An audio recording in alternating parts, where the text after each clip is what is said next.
for better days to come and carry us like wind in our sails. Hold on tight, I can smell the shore, it's right in front of us if we just hold on tight. This vision that I saw is getting closer every dawn. We are dreamers of the shore.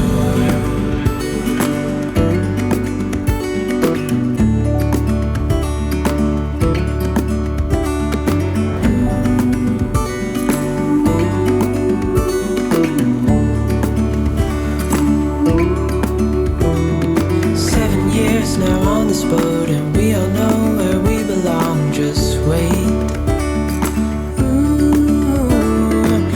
For our home to show on the horizon, soon we'll be there. Hold on tight, I can smell the shore, it's right in front of us if we just hold on tight. This vision that I saw is getting closer every dawn.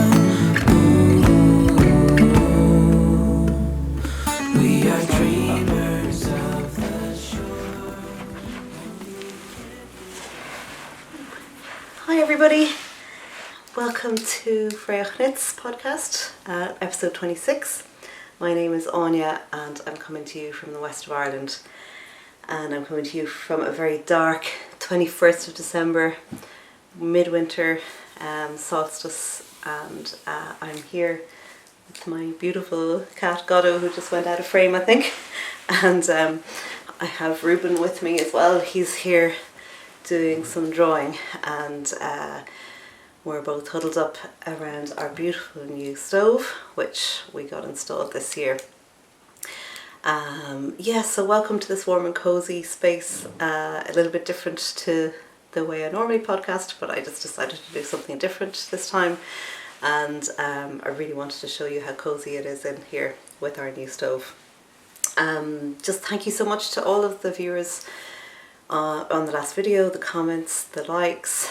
I had a lovely reaction to it, and also lovely to see all the new people that have joined the subscriptions list, and thank you so much for your support, and also to the people who donated on Ko-fi, or who bought me a coffee on Ko-fi. Thank you so much. The support is really appreciated, and it really helps to defray the costs of making the video. So it's cozy winter time in the Northern Hemisphere. Hi to all those in Australia and New Zealand and other parts of the Southern Hemisphere that are watching. You're all very welcome too, and I hope you're not too warm down there. Up here at the moment in Ireland, at least in the west of Ireland where I live, it's really windy. We're having another wind warning, yellow wind warning I think we have at the moment, so it's been a really squally afternoon with lots of heavy rain and lots of wind, so it's so nice to be cozied up inside, and I'm really enjoying the new stove and the heat that it brings to the house. We've actually run out of oil at the moment in our central heating system, but luckily enough we're not too I've actually filled up again, but I have to bleed the radiators, or bleed the boiler, to get the thing going again, and I need a plumber to do that, and it's the wrong time of the year for plumbers, so I think we'll probably be managing with the stove, which is perfect. It produces enough heat to certainly to have a really warm sauna-like living room, and also then to heat the rest of the house if we leave the door open. It's a small cottage that I live in, and I live, as I was saying, in the west of Ireland, so pretty much on the side of a mountain. And the word Fraoch in the name of the podcast is the Irish word for heather, so that's where that comes from. I am going to do this is a knitting podcast if you haven't been here before, so I mainly talk about knitting, but I also talk about Irish culture, and through the eyes of, I suppose, looking at nature and trees and plants and the Irish language, and folklore and mythology. And so this week I am steering away from the Ogham alphabet, which I've been looking at. I still have one more episode to do, or one more section to do of that. But because it's Christmas time, I really wanted to have a Christmas themed Irish section, and what I'm going to do is a poem. And I just looked back at my old 2 former Christmas podcasts. This is my 3rd one, which is amazing. And I recited some Irish poetry. So that's what I'm going to do this time as well. And I'm going to repeat one of the poems that I recited before, which is Cuileann na nGael, Candles of the Angels. It's an absolutely stunning poem. And I think because I learned it when I was maybe a teenager, I was very young at the time, and it's just really stuck with me, and I absolutely love it. So I'll be reciting that at the end. And I also want to show you, as part of that section, some amazing work that my son Reuben is doing. He has started doing these beautiful maps, illustrated maps that are inspired by The Lord of the Rings by Tolkien, and he is making up his own worlds and with their own history and their own language, and he's doing maps to illustrate those worlds.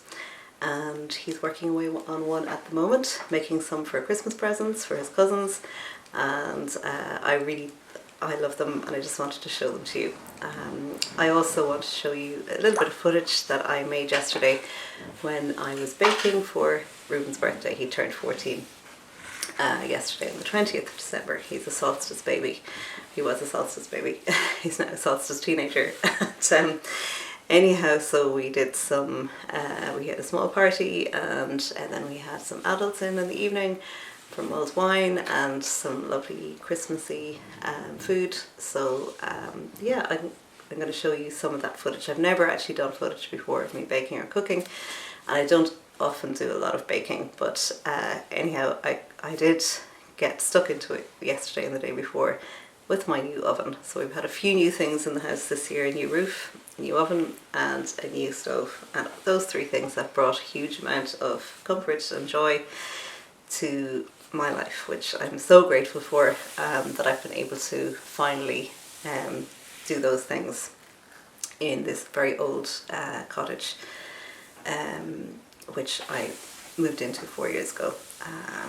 And because of the pandemic, it took a while to get builders to come this far, as well as sort of quite far away from centres of, I suppose, where you'd find a lot of builders, and yeah, very difficult to get builders these days anyway in Ireland. I don't know if it's the same everywhere, but we have a bit of a crisis of in our construction industry, not enough people building, not enough people actually working with their hands, I think, in general.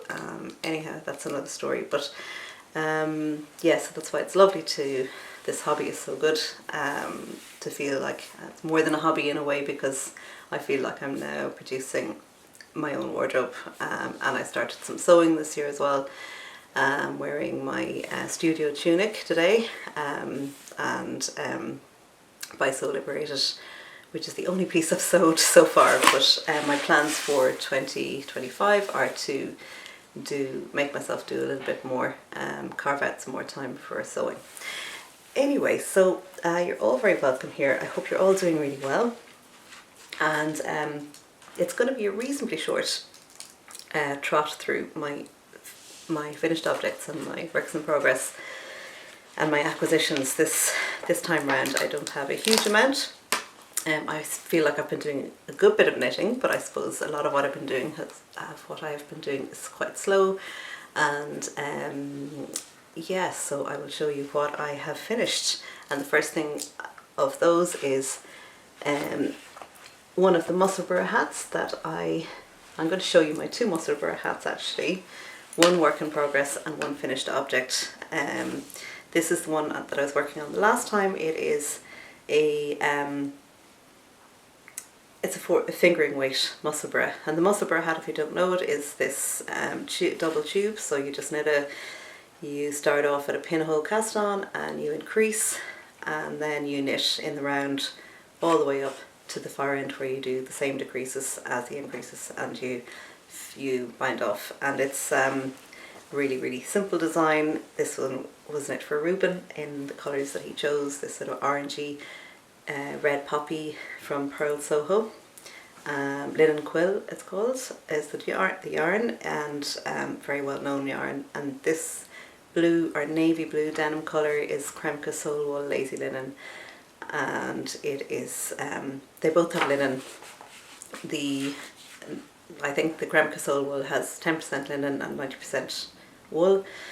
I'm not sure what type of wool, and the Pearl Soho is 35% alpaca actually, and 50% wool and 15% linen, so it's a really, really warm yarn. So this is a fantastic pattern, and one of the brilliant things about it, which I didn't say in my last podcast actually, is the fact that it is it has tables which give you stitch counts for a finished measurement, or sorry, not a finished measurement, but a measurement that's going to fit certain head sizes. It's just really well written, that I feel she's worked it out so well.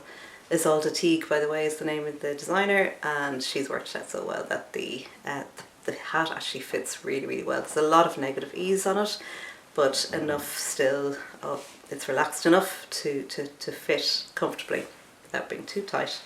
So that is the first finished object to show you, Reuben's hat, which he loves. And then there is this, is the work in progress for my niece, a Christmas present for her. I don't think she's going to see this video, I hope not anyway, before Christmas.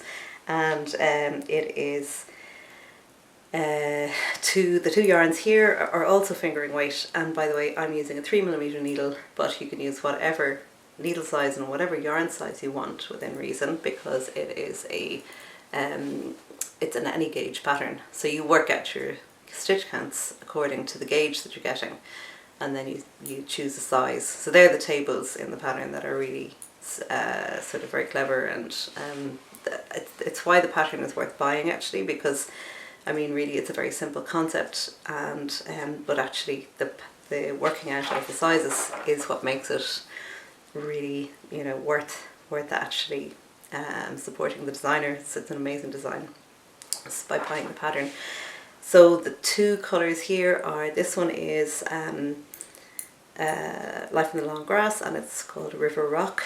It's a variegated sort of bluey, yellowy yarn. It's a beautiful colour. And this one is Deep Aqua. So they're both watercolours, Deep Aqua and River Rock. Deep Aqua is by Fibre Spates. It's the Vivacious 4-ply by Fibre Spates. So yeah, that is I'm nearly finished. So today is the 21st. I have to finish this by the 24th, as well as blocking it. So I think I have enough time so that it can be dried and wrapped and put under the Christmas tree for the 25th.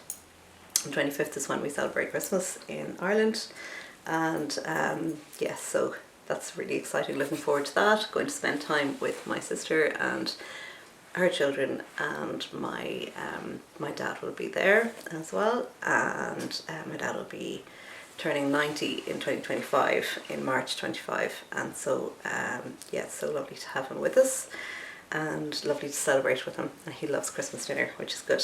So we usually have turkey and ham. It's always the same: turkey and ham, roast potatoes, cranberry sauce, stuffing, Brussels sprouts. All of these things are our traditional Christmas dinner. And we have Christmas pudding then for dessert, and it's a lovely, lovely celebration.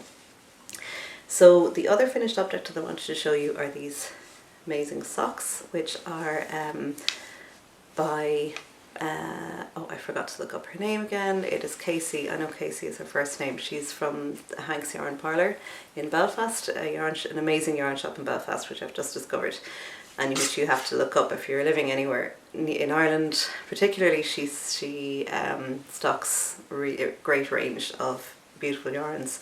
These were made from scrap yarns that I already had. They're called buffalo socks, by the way. I showed them on my last episode, and I think I only had one of them knit at the time. So I have the two finished, and I am so proud of them. I absolutely love them. These were a test knit, and the pattern is now out. She's released the pattern about a week ago or so, or maybe more than that, and you can buy kits from her website. So hanksyarnparlour.com, I think, is the address. I'll put it in the description below. And these were knit from more of the red poppy linen quill along for the red, and the brown colour is a Lang yarns, German yarn for socks, and this cream colour is Kremka Soul Wool Lazy Linen, the same as the blue in the hat. And I'm so happy with these amazing socks. I absolutely love them. So I hope you can see. I don't know what way the light is. Yeah, I have some artificial light here beside me, which is making up for the fact that it's just got very dark. I started a podcast earlier when there was some light and realised that my disc was full for my camera disc, and it took me about 2 hours to find what I could delete from it, and to sort myself out with that. So technical issues. So they are a finished object. I've a half finished object here. I don't know whether I had finished this the last time when I talked to you, but this is the buffalo socks again in a different colour combination, and this is the Deep Aqua they're both fibre space Vivacious 4-ply. So there's the Deep Aqua that I'm using for the hat for my niece, and there is a lovely Burnished, I think is the name of the deep yellow colour for contrasting, and then it's also a fibre space socks for the cuffs, the ribbed cuff and the heel and the toe, and I think it's Quartzite is the name of that colour. So they are some finished objects, and that's it really for finished objects. And then I wanted to show you the works in progress. So I said I was going to do one of the Petite Knitters sweaters, and this is the Caribou. And you can see I have done the yoke and reached pretty much for the place where you split for the sleeves. This is being done in unspun yarn from Istex in Iceland. It's Plutalopi, one of my favourite yarns, rustic, really lightweight, really warm. And this is like, it's a DK weight when you knit it on its own without holding a double, just one single strand of it. And even though it seems fairly, lightweight and flimsy when on its own when you're knitting with it, once it's knit up into the sweater, it almost felts together and becomes really strong and really lightweight and really warm, and it looks absolutely stunning. And so the Caribou motifs down here are really beautiful. I hope you can see those. And the I'll just hold it up a bit higher in case you can't. That is the Caribou motif there. The design of the sweater is a simple round yoke construction with a lovely 3-inch high ribbed collar. And the reason it's off the needles at the moment is because I am not really happy with the sizing of it. I think I need to make it a little bit bigger because the gauge that I'm getting is actually the same gauge as the pattern suggests, and I thought I would have a much looser gauge. I tend to be a very loose knitter, but with this particular colour work I'm ending up with the same gauge as the pattern, and it's just not going to be big enough. So this is really my swatch for the sweater. This is a very big swatch, but I really enjoy knitting it, so I don't mind. And I've got to the point where if I'm not happy with the size, I just start again instead of knitting the whole thing and then, spending time on something that's not going to fit or not going to give me the desired sort of fit that I want. So that's the Caribou sweater by the Petite Knitter. I highly recommend their patterns. They're all absolutely beautiful, and they're all really rustic and beautiful, neutral, natural tones. Undyed tones. By the way, the name of this colour is Dark Woods, and this one is the white, I think. Is there anything else that I can say about this? I was hoping it was going to be my Christmas sweater, but it's not going to be ready for that, but that's okay. It can be a nice winter, January sweater to wear. The one I'm wearing actually is knit in the same, it's knit in the same wool, the same yarn, these two. This is by Jennifer Steinglass, and it's called, I can't remember now the name, but is it Feathers? White Feather? Bright Feather. Is it Bright Feather? Gosh, I'll have to put that down on the screen or in the description below because I actually forget what it's called, even though I was wearing this on a recent podcast. But this is just such a lovely, lightweight, warm, easy to wear sweater. I mean, I've worn it even though I wasn't too happy with the sizing of it. Felt it was a little bit oversized. And actually I think this is the one where the gauge was bigger than I'm getting on this, even though it is colour work. And that's why I thought that I could just go ahead and knit the same needle with the same needle size and the same gauge as this, get the bigger gauge and size down, which is what I did for this one, but I'm actually on a tighter gauge. And I think it's because the colour work is probably denser on this one. It's funny though. Anyway, this was knit about 3 or 4 years ago. So I think maybe my tension has changed, or yeah, who knows. It's all a bit of a mystery, but there you go. So this is an absolutely adorable project, really enjoying this one. So I just was thinking as well that I'm not really going to be able to reuse the yarn. I have a lot of this. I bought a good bit of it a couple of years ago when I was ordering from Iceland, and it's really, really inexpensive, and I just thought I'm going to order a load of it and have it instead of having to pay shipping twice or 3 times. So this is not going to be rippable, I don't think, because the yarn is too fragile. So I'm going to use it, I think, as a cover for a hot water bottle. That's my plan at the moment, and just cut the yarn and felt it with a needle felting needle, because it's so feltable.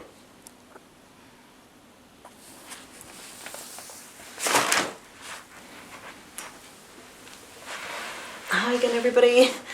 It's good to be back again. I was just cut off there a few minutes ago, or a while ago actually, since had dinner, and I was talking to you about my finished objects and my work in progress. Now on to the second work in progress, and that is the cardigan number 8 by My Favourite Things, and this is it here. It's a beautiful piece, really simple and straightforward.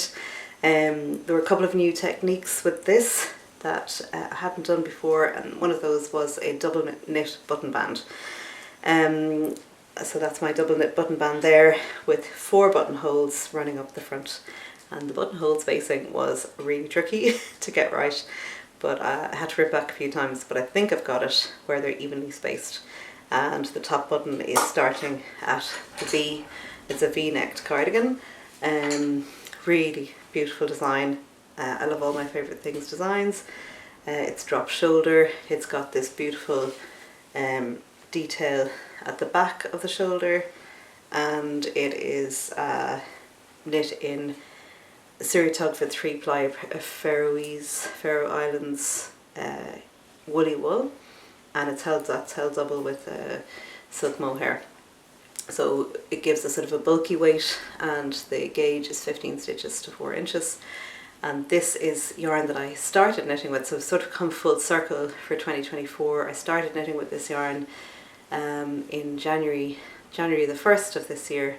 It was my New Year's cast on, and I knit the Ewan sweater by, I forget the name of the designer, November Knits, and didn't like the result, and I actually think that the gauge was wrong and the wool was too heavy, and I ripped it out and started again. So, and this is the project I chose to use that yarn with again. So this is actually yarn that has been knit up twice. I didn't bother washing it or anything in the meantime, so it's fairly rough, but I reckon that it will come out smooth when I wash it and block it. Yeah, so that is my beautiful cardigan. It's a gorgeous grey colour that goes really well with jeans and a white top, and I'm a white long sleeve top with my jeans. I'm really looking forward to wearing it over Christmas, because I reckon this will be finished in a few days' time. There are a couple of things I have to do to finish it. One of them is to sew on these pockets, which will use a mattress stitch to sew them on, and that's something that I'm not that familiar with doing, so it's going to take a little bit of concentration and thought. I have 2 of them, one on each side. I have them knit up, so I'm just need to sew them on. I have to do a final bit of finishing in terms of a Italian tubular bind off on the what's this called again, the button band. That button band took a long time to do. It's quite long. It goes, as you can see, all the way up one side, across the neck and down the other. It's 11 stitches wide, but actually 22 stitches when you count having to do the two sides as one row, basically, because it's double knit. So it takes a long time, but you get into a rhythm and it's really nice. I also have to do the Italian tubular bind off on the sleeves. Thankfully I am finished doing that bind off on the hem, which has given a beautiful stretchy, beautiful rolled over hem look. That took a long time. So even though this is quite a simple cardigan, the details are really important and they take time. So that is my cardigan number 8. Really looking forward to modelling that for you after Christmas sometime, very soon hopefully. So that's all my knitting at the moment. I wanted to show you a project which I completed last year, I think, from a pattern that I wrote and published on Ravelry, and this is the Reindeer Cowl. So this is the Reindeer Cowl here. This is the prototype, so this is the one that I knit up using the, it's 100% alpaca wool, King Cowl I think it is, and this is available to me locally. There aren't that many yarns that are available to buy locally for me, but this was, and I put together this design and put it out on Ravelry, and I'm going to model it again for you. If I can find the back seam, there's a back seam that I put to the back, and it can double over, so it's a really warm, so it's double fabric anyway, so you almost get 4 layers of fabric doubling over, and you can bring it up even over your head if you want to. You know, if there's a snowstorm that you're out in, you can bring it up and around the back of your neck, and it can also just sit down here with the reindeers visible at the front. This is a really cozy pattern, a really cozy cowl that I absolutely love, and the alpaca makes it really lovely and soft next to skin, but you can knit it in whatever DK weight yarn that you like. You could do a woolly wool, or you could do something like a silk mohair combined with an unspun yarn, or you could do silk mohair with a merino singles. That would be really nice because it'd be really floppy and soft. But whatever you choose, it's a DK weight anyway, and the colour work requires a little bit of care because there are long stretches of floats, but if you catch your floats at regular intervals and if you stretch out your fabric as you're knitting, there shouldn't be a problem. The inside, as you saw, is really easy stripes, and it is not a tubular cast on, but a provisional cast on. But I've seen people doing an alternative provisional cast on where they use these barber cords to cast on, and then when you come around to folding the fabric over, you do a 3 needle bind off, which is easy to do off a barber cord rather than having to do a provisional cast on a piece of yarn. So yeah, it's there are ways around that. If that's putting you off, don't let it put you off. And on that, I will amend the before I publish this podcast, I'm going to amend the little note on the pattern on Ravelry, which says that the full proceeds of the sale of the pattern will go to Focus Ireland for 3 months. That was the initial 3 months that it was published. I'm going to change that to in perpetuity because I really want to continue to donate to the charity, which is Focus Ireland, which is all about supporting people who are experiencing homelessness, which there are a lot of people in Ireland, in spite of the apparent wealth of the country at the moment. People are, and it's the same I think in a lot of places in the world, there's a lot of homelessness which shouldn't be there, and anything I can do to help, I will. I'm so grateful that I am a homeowner, and only fairly recently, have found this beautiful place and have been able to afford to buy it, and it is a real privilege. and I'm grateful for it every day, and I really want to help those who are experiencing difficulties. So that's the charity I want to donate all proceeds from this pattern. So if you're interested in supporting that good cause and you're interested in knitting this pattern, I'd be really grateful if you'd go over to Ravelry and make a purchase. Yeah, so that's my reindeer cowl. I really want to publish a few more patterns in 2025. It's one of my ambitions for next year, is to hopefully put more time into putting out a few designs that I have in my head. So the last thing I wanted to show you is a beautiful piece of craft that I purchased about 10 years ago. It's my favourite knitting decoration. It's this little girl who is made from knitted fabric for the legs, knitted hat, and then felt that's been cut out and sewn and embroidered, and felt, little felt boots and little pieces of wooden sort of wooden balls for the head and the hands, and she's just absolutely beautiful. And I remember buying her in a little shop in Westport in County Mayo about 10 years ago, and the shop is gone now unfortunately, and everything in it was really beautiful. And I remember at the time spending quite a bit of money, like proportionately for this, that it was an expensive Christmas decoration, but oh my goodness, it's so worth it. And it really shows that I really always loved handcrafted things, never really made them, and now I really want to make copies of this actually. I could easily see myself putting together a version of this with the little hand knit legs. I just love the legs on it, they're gorgeous, and the little hat. Such a simple design, really, really beautiful. So this brings me joy every year when I take out the Christmas decorations. We finally got around to decorating our tree only yesterday, would you believe? We have had the tree up since Monday, but every evening we'd come home from work and school and just sit down and say, I'm too tired to put the tree up.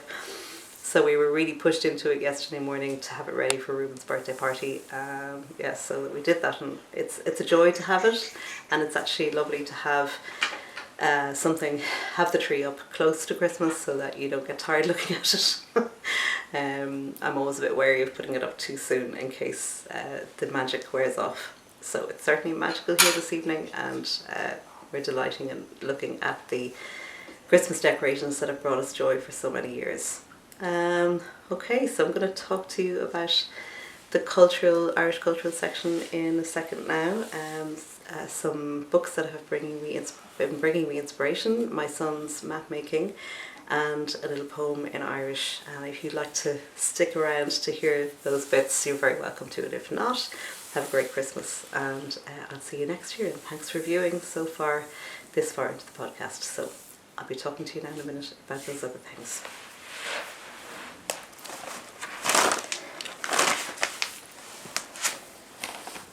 Did it record? Did it record? Did it record? Did it record?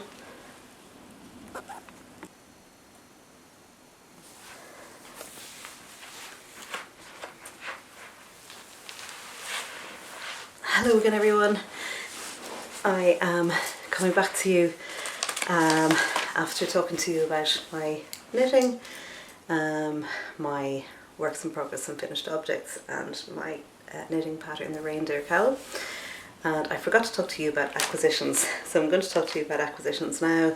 I've just one set of acquisitions, and then we'll look at the Irish cultural section. So really important section of the podcast that I forgot to do is this amazing package arrived in the end of November from Woolly Mammoth Fibre Company, gorgeous big envelope, and I was lucky enough to be able to purchase some yarn from Emma Robinson in Northern Ireland for the first time ever. Surprisingly, I can't believe it's been so long coming, because I've been looking at her podcasts and her yarn for a long time, and I've always coveted the beautiful yarn that she produces. So I finally managed to get in on her shop update of the 20th of November, and I managed to get hold of these three beautiful yarns. These are silk mohairs that she dyes naturally, so it's hard to believe, but this is all naturally dyed. Indigo dyeing for the the blues, and I'm not sure how she manages to achieve this stunning gold russet colour. This is called Midnight Oil, and this one is called Cirrus. So this is Midnight Oil number 2. I had actually prepared to go online for the 8 o'clock shop update on the 20th of November to be able to make sure that I was going to be able to buy some of this yarn, because I know that she has a big following and her yarn is really popular, and it's obviously limited, the amount of it, because she's just one person producing it. So I had everything set up, and I managed to miss out on my first press of the button to purchase the Midnight Oil number 1, and I tried again, and luckily at 8 minutes past 8 I managed to procure some of the Midnight Oil number 2, but it's still such a stunning deep blue colour silk mohair, and I love everything about her yarn and her packaging, her beautiful the beautiful logo drawing, and the other thing I got was this hearth sock. So this is undyed, and she sources her wools from local farmers. I forget what's in this. This is BFL, 50% BFL, and 50% Jacob. So stunning yarn that I'm really looking forward to knitting a pair of socks out of. So she sources her wool from local farmers, and she gets it spun, I think, in the UK, in Wales. And she so everything is done locally, which is absolutely amazing. So really everything about her company is about taking care of the environment and supporting local business, supporting local farmers, and I really admire the work she's doing, and her yarn is absolutely stunning at the end of the day as well. So I'm really happy to have actually managed to procure these 4 beautiful hanks of yarn, and these are my Christmas present to myself instead of a yarn advent or anything like that. So really happy to have managed to get hold of these. I don't really know what I'm going to use them for. I definitely know I'm going to use this in a pair of socks. And the silk mohairs will be added to my growing silk mohair collection, which is becoming something that I love to have to hand to mix with other yarns, particularly yarns that are not suitable for sock knitting, because silk mohair provides the strength to fabric to withstand wear and tear in a sock, for example, or it just adds drape to any fabric, like a merino singles in to provide a DK weight with a 4-ply merino singles matched with a silk mohair produces a beautiful fabric, which is drapey and soft and not buttery and gorgeous. So these could come in extremely useful. I'm really looking forward to that. So that is the end of the yarny section of this podcast, and I'm going to move on now to a few things that have been inspiring me recently in terms of Irish culture. I have been looking at the Om alphabet, and I will get back to that after Christmas, but I wanted to make this really just what's inspiring me at the moment, and a little bit Christmassy as well.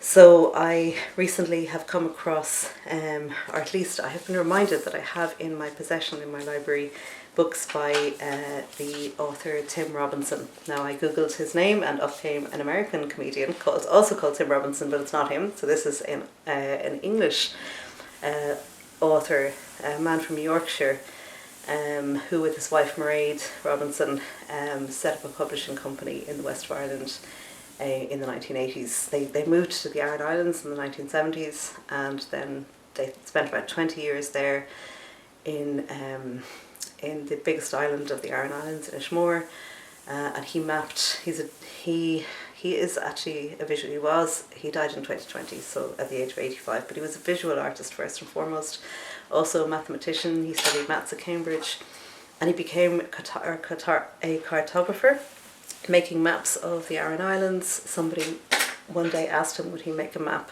for tourists of the Aran Islands, and that started him out on the process of map making. But he had a huge interest in archaeology, in geography, in culture in general. He learned the Irish language to a really high standard, and he collected place names and he put them on the maps. And these place names have always been there, but never written down, and always in the oral tradition, in the living memory of people. So the fact that he was doing this in the 1970s has actually saved for perpetuity these names that would have been lost when people died, because they wouldn't have been passed down and wouldn't have been written down if it wasn't for him. So he is huge in terms of Irish heritage and the legacy that he has captured for the Irish people. And he passed on, himself and his wife passed paper, is it Folding Landscapes is the name of their publishing company, and they passed on the archives from that publishing company to the National University of Ireland in Galway, UCG, and so they're there on open access to anybody. He meant them to be available to everybody in the public to have access to, and he really wanted to leave them with the Irish people, because he said himself and his wife said that they belonged to the Irish people from whom the information came down through the oral tradition, and from him speaking to local people. So he's just an incredible personality, and I've really only started to dive into who he was. And so apart from all of that about him, I've been reading, this is the first volume. He wrote 3 volumes on Connemara. Connemara is an area in Galway in the west of Ireland, and this one is called Listening to the Wind. And I was talking earlier on about how I've been looking for ways to slow down, especially in December when it's getting dark, and I love this time of the year. I love the dark, I love the rest that the dark invites, but I also find it hard to slow down because of the draw of the modern world, and we're pulled in every direction, and there's so many ads everywhere. We're being pushed all the time to buy, to get involved in this whole commercial drive, which Christmas has turned into, which it wasn't when I was growing up. I do remember Christmas, for the 2 weeks of Christmas when I was a small child, everything closed down, all the shops closed down. Okay, there was still advertising on TV, but you could switch off the TV. It wasn't in your hand like a phone. I find Instagram full of ads. Every second post on Instagram is an ad now, and I find that really draining and really, really sad. And I haven't been posting on Instagram recently because of it, even though I love the platform and I love the access that it's given me to lots of things that I wouldn't have known anything about had I not had access to it. And all of these things have a double-edged thing to them. But having said that, anyway, one of my ways of slowing down and moving away from the madness of the lead up to Christmas is to read a chapter or two in the evening from Tim Robinson, and it slows you down. It's incredible reading a book. So I was saying that he's a visual artist. He was a visual artist first and foremost, and his prose has a way of painting a picture that is so vivid in your head, the detail and it just conjures up exactly what he's looking at. And there's so many layers to what he's looking at. It's just phenomenal writing, and I know he's been praised. He's been, given accolades and awards for this writing. And I've heard about this. I'd heard that he was a great writer, but I wasn't prepared for just how good reading this is. It's sort of transformational reading, and the ability to sit down in your own little room in a house somewhere and be transported to another world, completely visually transported to another world just by reading lines on a page. It's just like magic. It's an incredible thing, and it really slows your mind down and really makes you appreciate the beauty in the world in a way that you don't get from an audiobook. I don't get it from an audiobook anyway. Yes, I can highly recommend Tim Robinson's Connemara. He also wrote volumes on the Aran Islands and many other publications as well. But this certainly is well worth getting a copy of from wherever you are in the world. Just as a way, his prose is so worth reading and so inspirational. So that is that. This is his map of Connemara. So this brings me around to the next part of this podcast, where I wanted to talk to you a little bit about Reuben, my son, who just turned 14 yesterday, and he has started really getting into illustration making through map making. And the map making inspiration came originally from J.R.R. Tolkien and The Lord of the Rings, and he was wanting to make a map of Galway recently, and I thought of Tim Robinson, and I said, I have a map of Galway that was made, or part of Galway, which is Connemara, made by this incredible guy, Tim Robinson, and then I said, and he wrote incredible books about the place. And these books have been in my library, but I hadn't read them. I hadn't gotten around to reading them. So that spurred me on to read them, Reuben's interest in map making. And so his maps, Reuben's maps, are mostly from, except for the one from Galway, they're mostly from his mind, his own imagination, and he's made one for his cousin for Christmas. I hope she's not watching this before Christmas. I don't think she will be. So I'm going to show you a sneak preview of his incredible map of, and I have a little video of this at the end as well, because the lighting may not be good enough for you to see. But this is a map. Oh, she's shining a light on it now. This is a map of a land called Cowl, is it? Cowl? Yeah, something like that. And it is full of detail. And Reuben has done all of this work by hand using ink, but he's also hand burned the sides of the map. This started as a white blank piece of paper, so he made these burns around the edges, and then he tea stained, using a tea bag, tea stained the white paper, and then he allowed that to dry, and then he used ink to make this incredibly beautiful map. And all of the names of the places on it are all from his own imagination, and he's created a whole world and a whole history of the world that this map represents. So I'm really proud of his work. I think it's absolutely stunning, and I just really wanted to show it to you. And I'm going to show you a little video of close-ups of this map at the end of this podcast.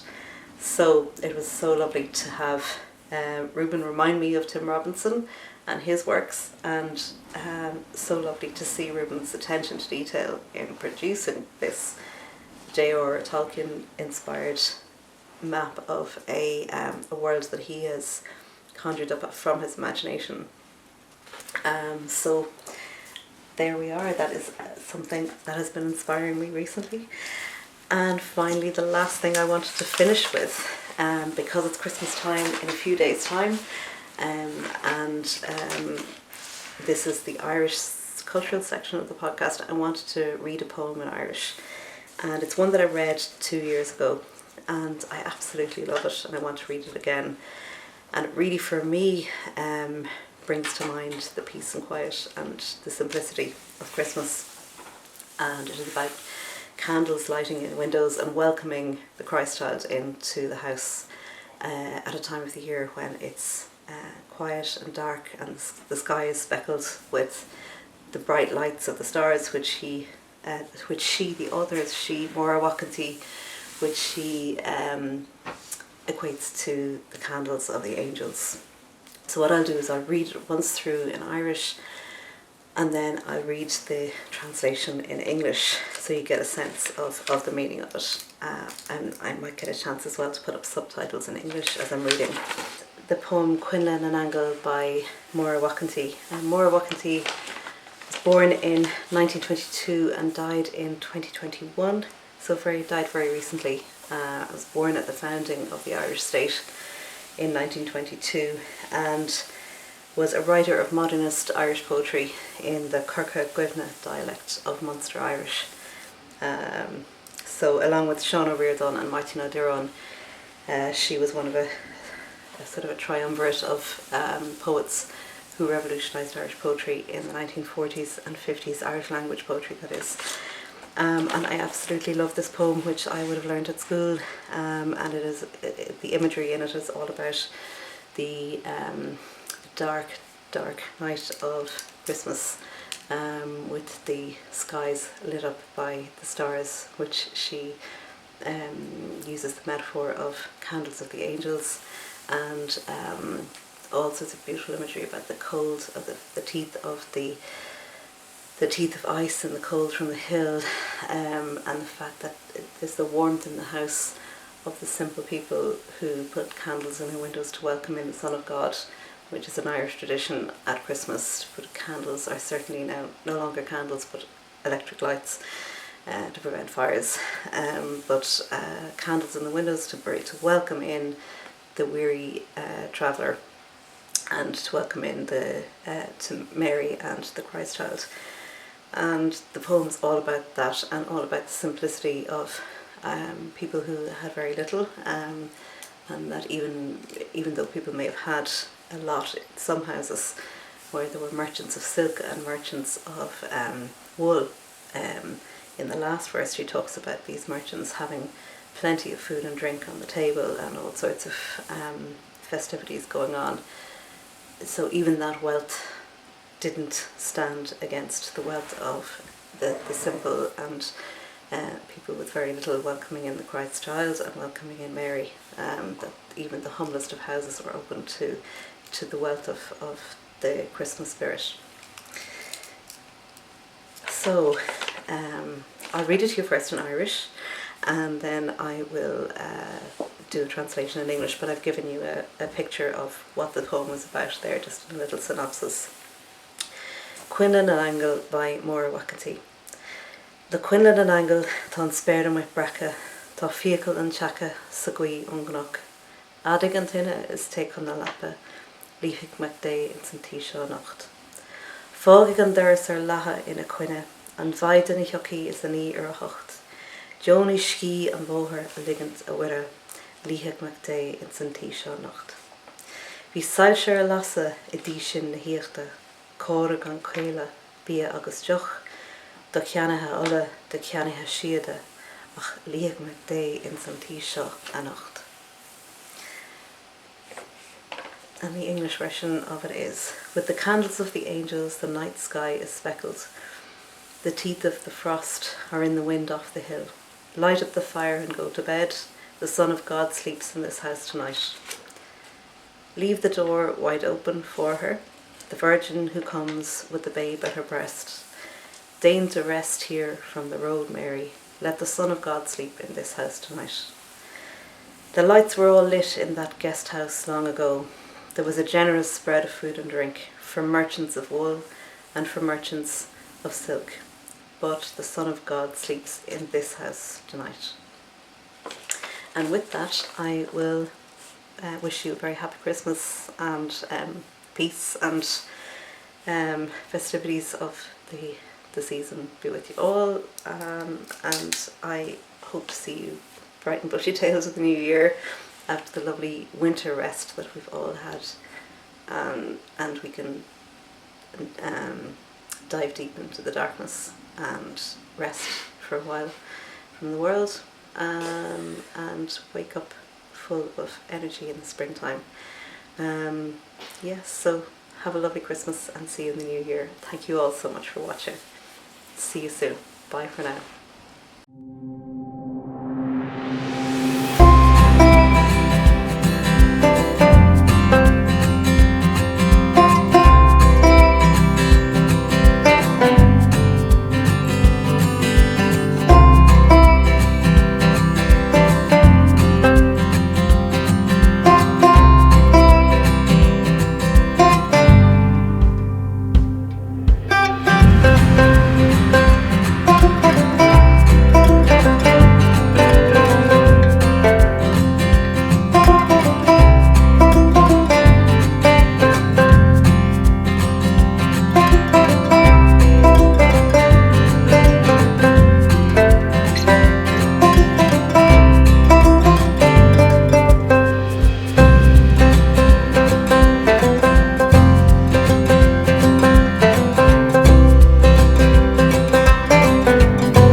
take you there.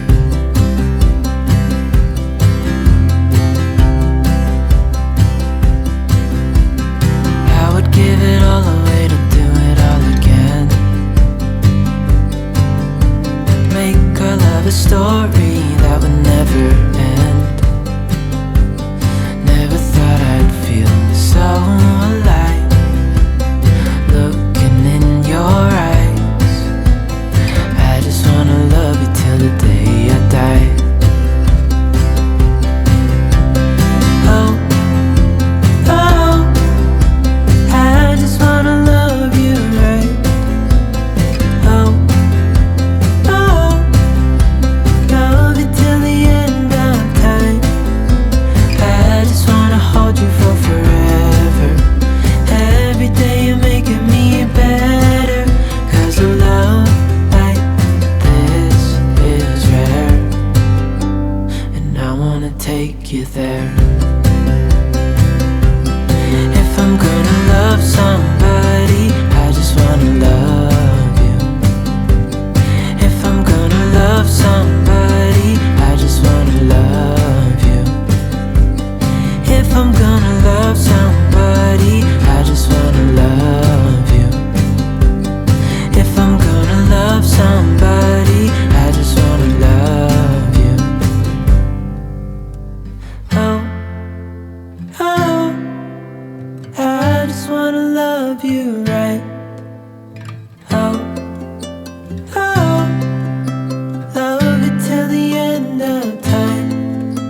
I just wanna hold you for forever. Every day you're making me better, 'cause a love like this is rare. And I wanna take you there.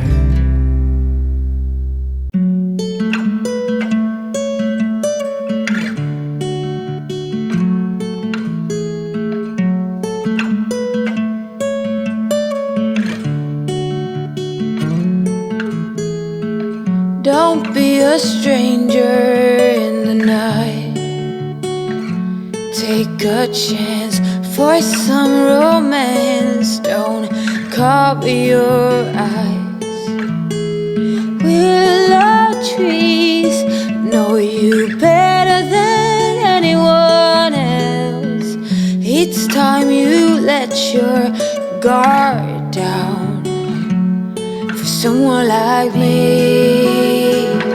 I'd say I'm settled and pretty calm. I don't storm in the storm. If not me, then someone like me that knows what to do and how to take care of you. But most of all, that deserves you.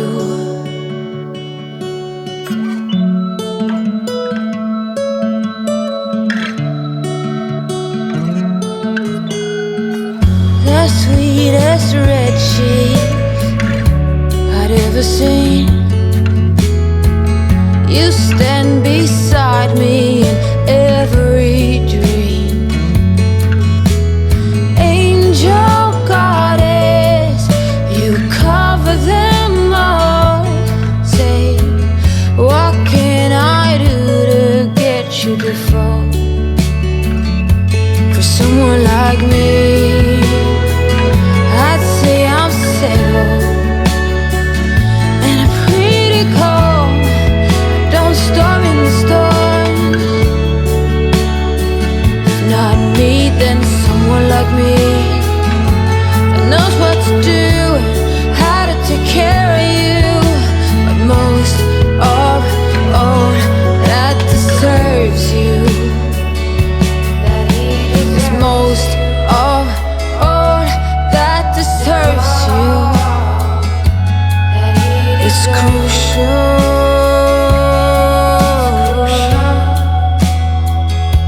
that he deserves you.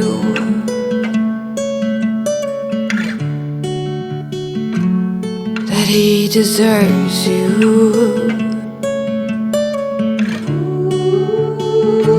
Go with someone like me. I'd say I'm settled and a pretty